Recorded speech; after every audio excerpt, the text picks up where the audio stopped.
Hello, hello, hello. Welcome to the Mrs. Mummy PhD podcast. I am your host, Michelle Gibbs, and I am passionate about helping scholarly mamas like you navigate your journeys with purpose so you can achieve your life and academic goals without sacrificing what matters. The reality is that scholarly mama life is multidimensional. We're scholars, yes, but we're also mothers, wives, and so much more with whole lives outside of academia. So how do we successfully navigate all this? Well, first, we need the space to embrace this unique blend. Only then can we begin the important work of becoming purposefully whole. And part of my own purposeful work is to create a space for us as scholarly mamas to grow, to reflect, and to become everything that we were meant to be. So, mama, are you in? Fabulous. Let's begin. These are our journeys of becoming.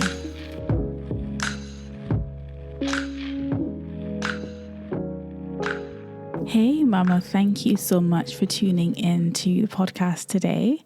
I feel incredibly blessed and grateful to be able to record this episode because in the last couple of days I've not been very well, but thank God I am doing and feeling so much better.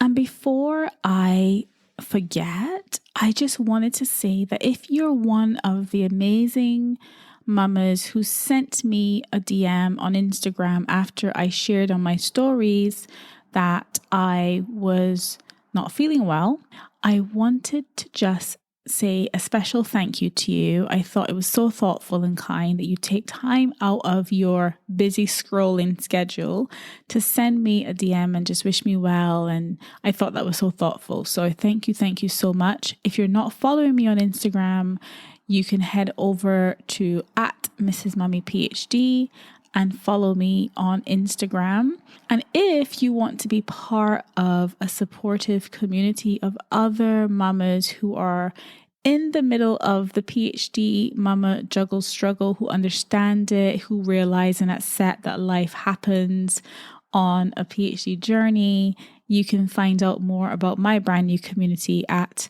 mrsmummyphd.com/scholarly mamas. So let's get into today's episode. So in today's episode, I just wanted to talk about success. I wanted to talk about how you can become successful in life and what are the 5 things that you need to start doing right now in order to achieve success. So coming from a small Caribbean island like Barbados and growing up with very little, you naturally aspire to become successful in life. It comes with the territory. So it was ingrained in our young, innocent minds from family to school to society at large. This rhetoric was absolutely everywhere. But what does it actually mean to become successful in life? Well, was this bit just left to the imagination then? Sadly, there were some unspoken rules about what class 1 as being successful, in society's eyes at least. And then, on top of that, there was the pressure to reach these benchmarks or risk being deemed a failure. Perhaps this explains why I have such a love-hate relationship with the word success. So if you've been reading my blog or even listening to my podcast from the very beginning, then you'd know that the word success carries a lot of significance for me. Now, I'm not obsessed with accomplishment. Hey. This mama is a recovering overachiever and unashamed to admit it. But rather, I have been putting in the work to shift my mindset about how I perceive success. So as we explore the 5 key things that you need to start doing right now in order to become successful in life, perhaps that's where this episode will begin, with a definition of sorts. Okay. Actually, before we get into that, I'd like you to pause for a moment. Just pause and think about your answer to this question. When you hear the word success, what comes to mind? money, wealth, accolades, power, prestige, academic accomplishments, material possessions, cars, houses, luxury holidays, a life of leisure. Just think about it for a few moments. How often do we get caught up in these external and societal definitions of success? But for scholarly mamas like us, this applies not only to our academic and our career journeys, but also in our love relationships and in motherhood too. We measure ourselves against these artificial social parameters and compare our progress towards achieving them with how we perceive others around us to be getting on. So let me say that again.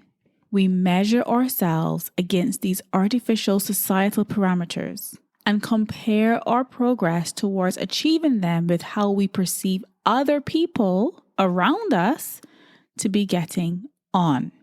Perhaps we even internalize them and they become our goals and our ambitions in life.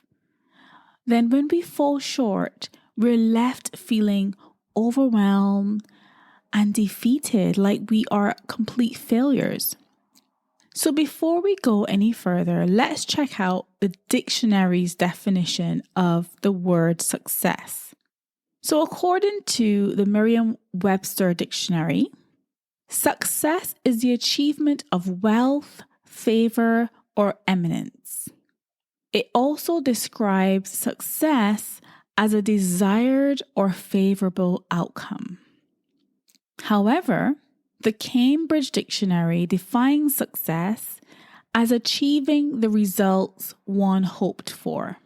So while society makes us think about success in a way that encourages us to chase after money, material possessions, fame, accolades, and perfection, when we look at this a bit deeper, we can see that the root of this mindset has some shaky foundations. So now that we agree that society's perceptions of success cannot simply be superimposed onto our lives, here are the 5 key things that you need to do right now to live a successful life. So the first thing you need to do right now in order to live a successful life is to define what success means to you personally. So we've heard the dictionary definitions, we've talked about the societal expectations around success and assumptions around success, but what does success mean to you personally?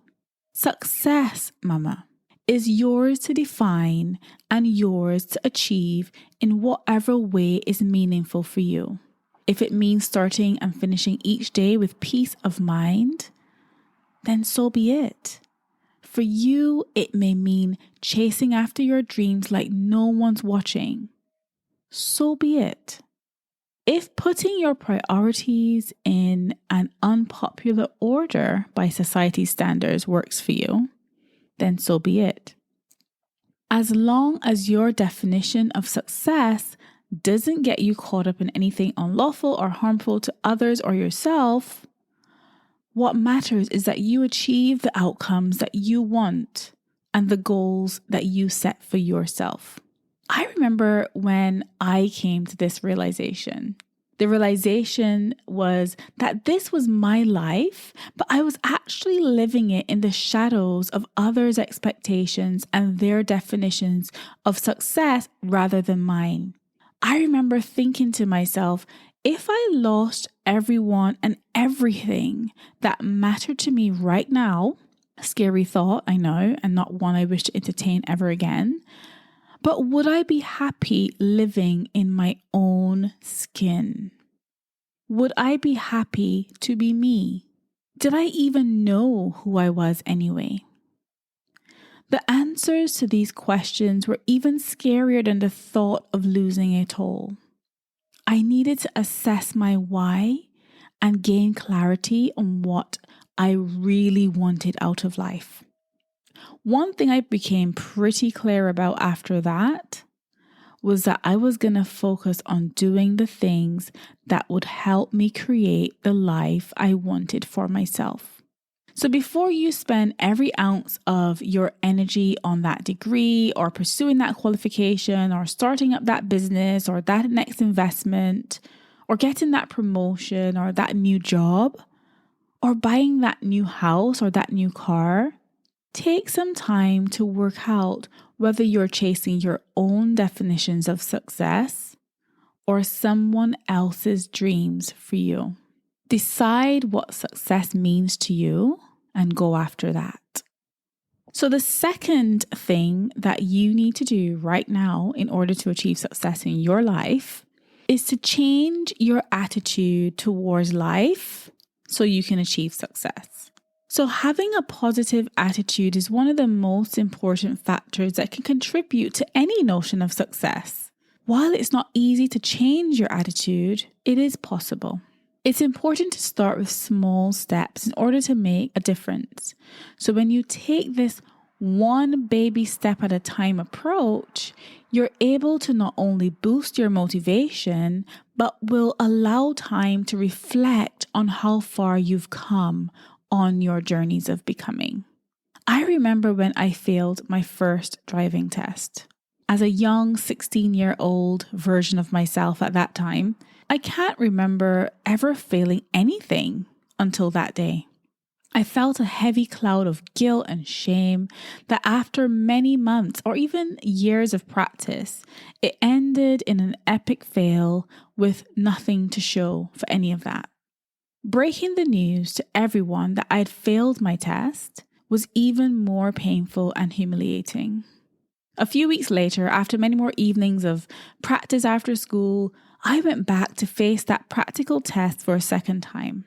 But the second time round, I didn't just approach the test with complacency, because unlike others who were on their first go, I had way more at stake. So I went in there with a renewed confidence and self-belief, fueled by a firm determination to prove to my assessor and to myself that I was a good driver.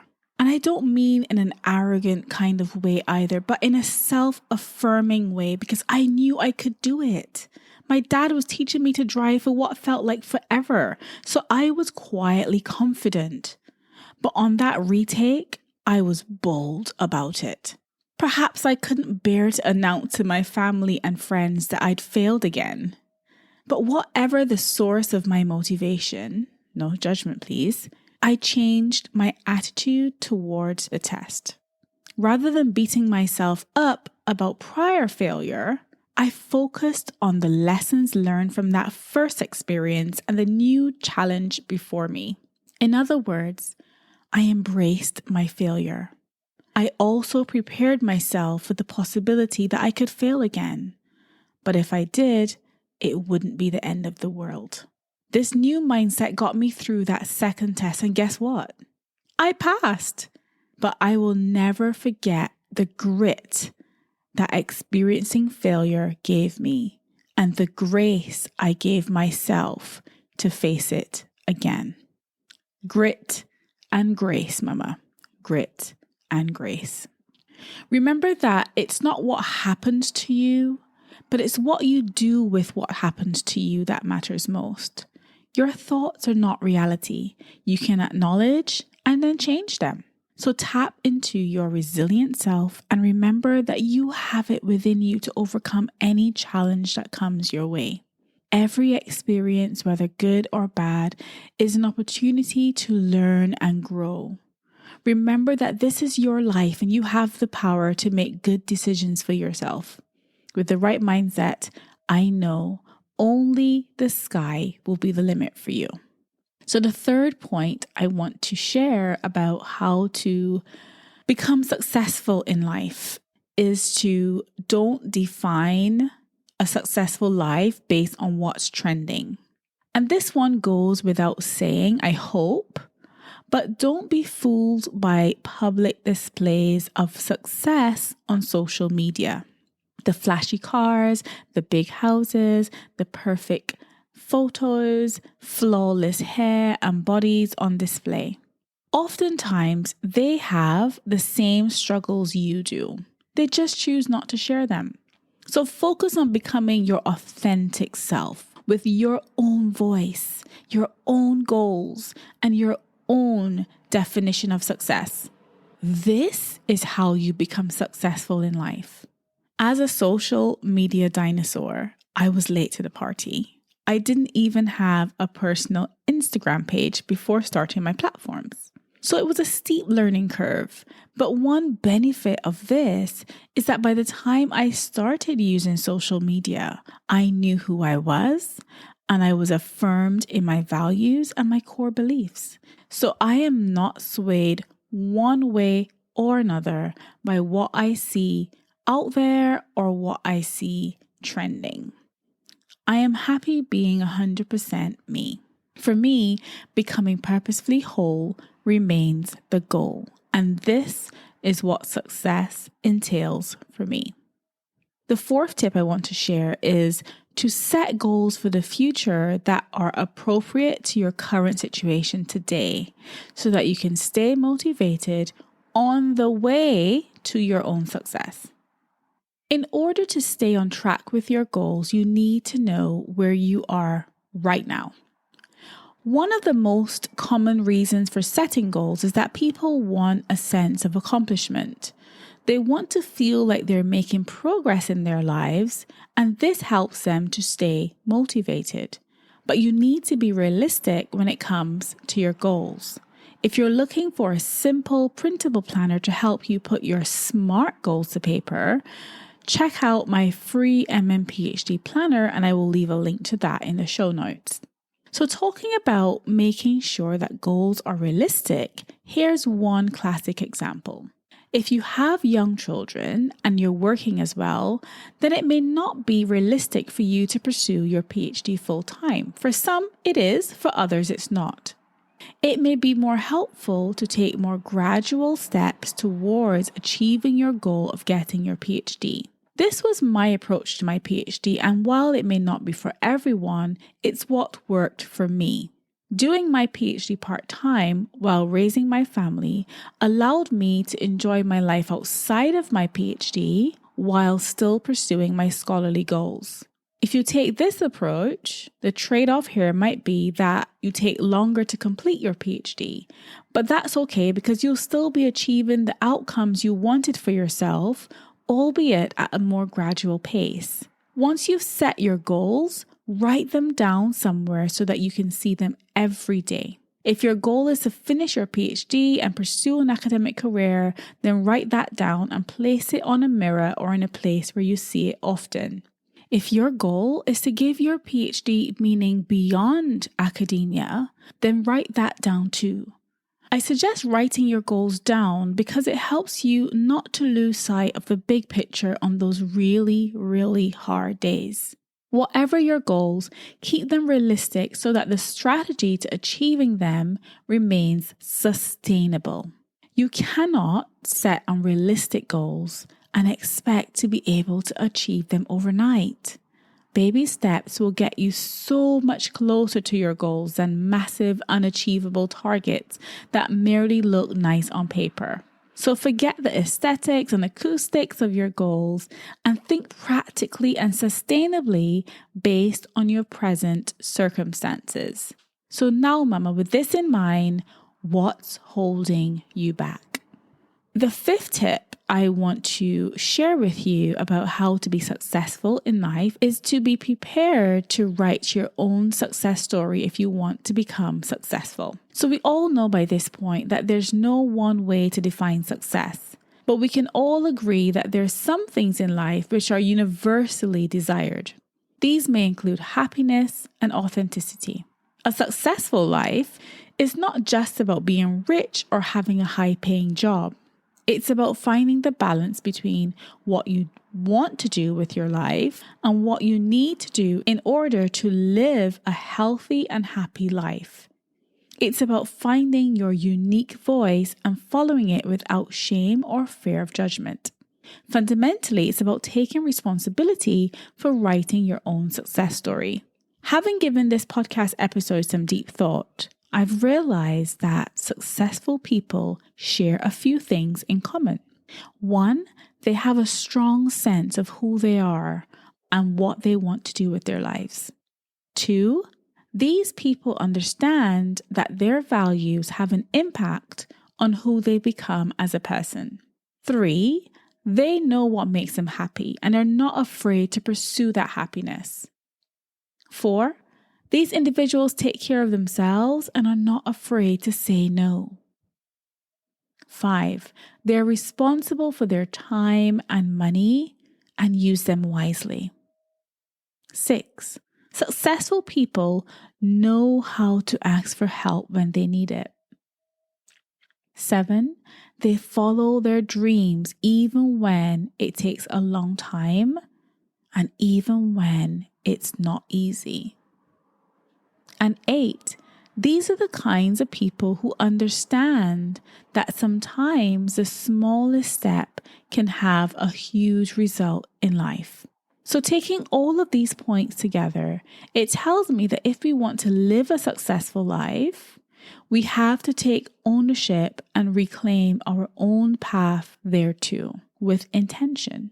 We can all do this by writing daily paragraphs of our own success stories. Remember that you are the author of your own story, and you must not sit back passively and allow other people's ideals and judgments to dim your light. You were not given a spirit of fear, Mama. So let's get those blank pages ready and let's begin writing the next chapter. Let nothing, and I mean nothing, hold you back. So I just wanted to share a few final thoughts on what it means to become successful in life. As we've explored, success is often defined by society according to what fame or fortune someone has accomplished or achieved. But truthfully, what defines success varies from person to person.